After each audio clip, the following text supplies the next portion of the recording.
on a battlefield where many ran to survive. One horse ran toward danger. With his rider bleeding and unconscious, Sol carried him across miles of unforgiving land, proving that loyalty sometimes has 4 legs and a heart stronger than fear.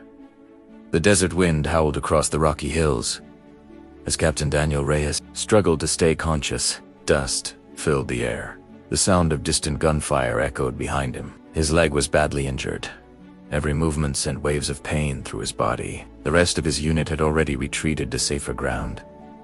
But Daniel was still out there, and beside him stood Sol, a powerful chestnut cavalry horse with calm, intelligent eyes. Sol had been more than just a military mount. From the day Daniel first met him, there had been an unspoken understanding between them. Sol was stubborn but gentle, fierce but deeply loyal. That day, as chaos surrounded them, Daniel tried to stand and collapsed. "Go," he whispered weakly, patting Sol's neck. "Run back. Save yourself." But Sol didn't move. Instead, the horse lowered himself slightly, as if offering Daniel a chance to climb on. With trembling hands and fading strength, Daniel pulled himself onto Sol's back. And then, Sol ran. The terrain ahead was brutal. Sharp rocks, steep slopes, and endless stretches of dry land.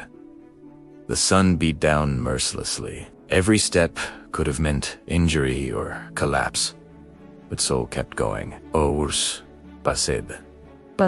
Daniel drifted in and out of consciousness, barely aware of the journey. Sometimes he felt the rhythm of Sol's steady gallop. Other times, he felt the horse slow to carefully navigate narrow mountain paths. At one point, enemy vehicles appeared in the distance. Sol didn't panic. He veered into hidden trails, using instinct and memory to find safer routes. Night fell.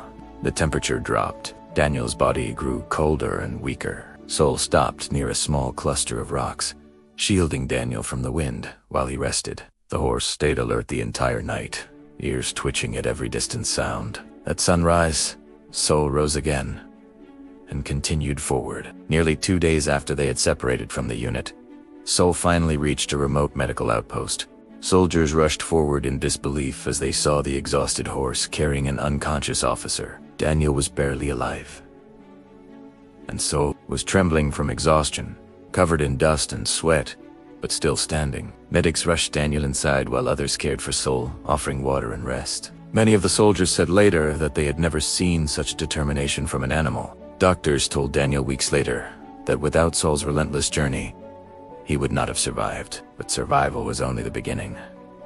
Daniel's physical wounds healed slowly. His leg required months of therapy, yet the deeper scars, the memories of war, the guilt of loss, the sleepless nights, stayed with him long after he left the battlefield. Sol was officially retired from service after the incident. Military leadership recognized the horse's extraordinary loyalty and bravery. When Daniel returned home, he asked a question that surprised many.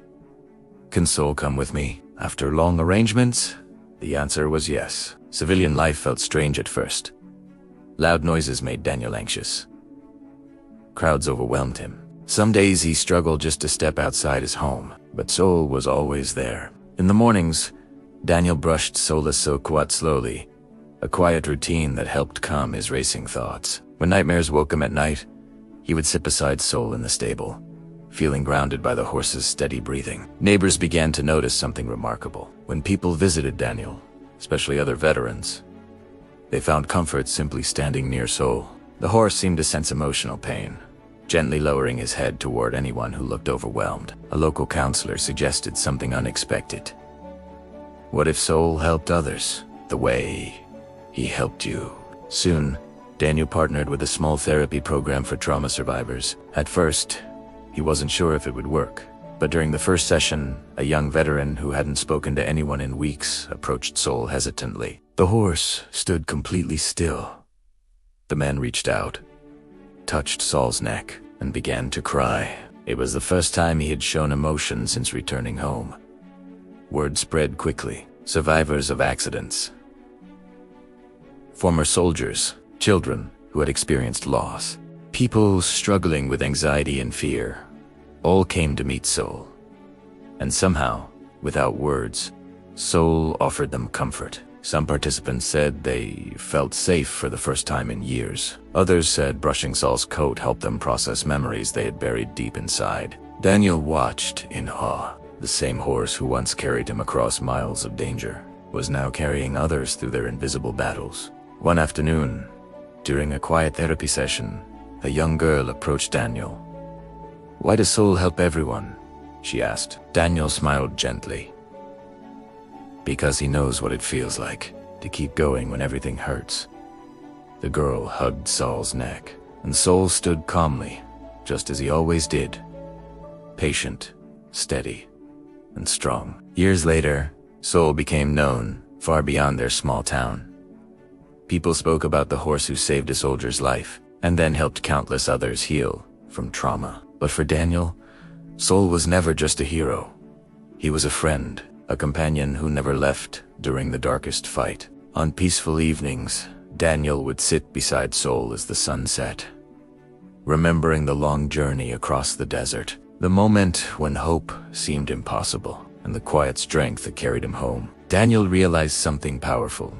The greatest heroes are not always the loudest or the strongest. Sometimes, they are the ones who simply refuse to leave, even when the path is hard and the world feels broken. And sometimes, healing begins with a single loyal heart that chooses to stay. True companions never abandon us in our darkest battles. Loyalty and love can carry us through pain, and later become a source of healing for others. Who stayed by your side during your most difficult moments?